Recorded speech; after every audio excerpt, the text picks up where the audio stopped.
আসসালামু আলাইকুম রহমতুল্লাহ dear viewers Photoshop টিউটোরিয়ালে স্বাগতম। লাইক এই পেনটার ব্যাকগ্রাউন্ড চেঞ্জ করে দেন, এটাকে আমরা স্ট্রেট করে রিয়েলিস্টিক শ্যাডো ক্রিয়েট করব।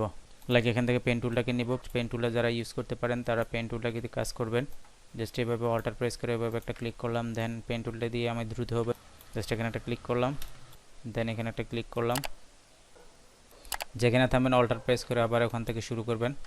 জাস্ট মাউসে রাইট ক্লিক করে এখান থেকে আমি ম্যাক্স সিলেকশন দিতে পারি, জাস্ট আমি 0.5 দিয়ে দেব, বা কিবোর্ড থেকে এন্টার বাটন প্রেস করলে হয়। এখানে অ্যাড লেয়ার মাসে একটা ক্লিক করলাম, জাস্ট অল্টার প্রেস করে লাইক আমি এটাকে এখানে নিয়ে আসবো। কিবোর্ড থেকে কন্ট্রোল টি বাটন প্রেস করে লাইক এটাকে আমি স্ট্রেট করে দেবো একদম। ইফ প্লাস এখানে ক্লিক করলাম, একটা ব্ল্যাঙ্ক লেয়ার হলো, জাস্ট এটার উপর আমি ব্যাকগ্রাউন্ড দিলাম। এটাকে জাস্ট আমি এবলা লেয়ার মার্কস করে দিব, কন্ট্রোল জে বাটন প্রেস করে একটা কপি করলাম। তো ডিয়ার ভিউয়ার্স, আপনাদের নিকট আমার ছোট্ট একটি টিউটোরিয়াল, যারা আমার চ্যানেলটাকে এখনো সাবস্ক্রাইব করেন অবশ্যই সাবস্ক্রাইব করে আমার চ্যানেলের পাশে থাকবেন এবং পাশে থাকা বেল আইকনটি ক্লিক করে দেবেন। ভিডিও যারা উপকার থাকলে লাইক করে সবার মাঝে শেয়ার করে দিবেন এবং ভিডিও সম্পর্কে আপনার মূল্যবান মতামত কমেন্ট সেকশনে জানাবেন। লাইক কপি করাটাকে নিচে নিয়ে আসলাম, জাস্ট এটার লেয়ার আইকনটাকে দিয়ে দিলাম। এটাকে জাস্ট আমি কন্ট্রোল ধরে এটাকে সিলেক্ট করলাম, জাস্ট আমি ব্রাশ টুলটাকে নিব, এখান থেকে জাস্ট আমি ব্রাশ টুলটাকে দিয়ে জাস্ট আমি ব্রাশ করে দিব এভাবে।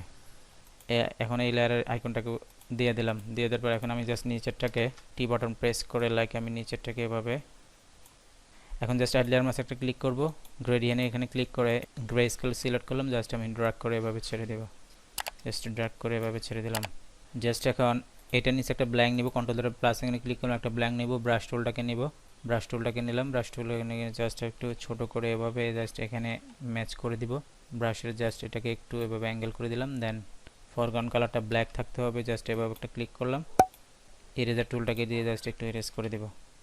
ওকে বন্ধুরা, চমৎকার।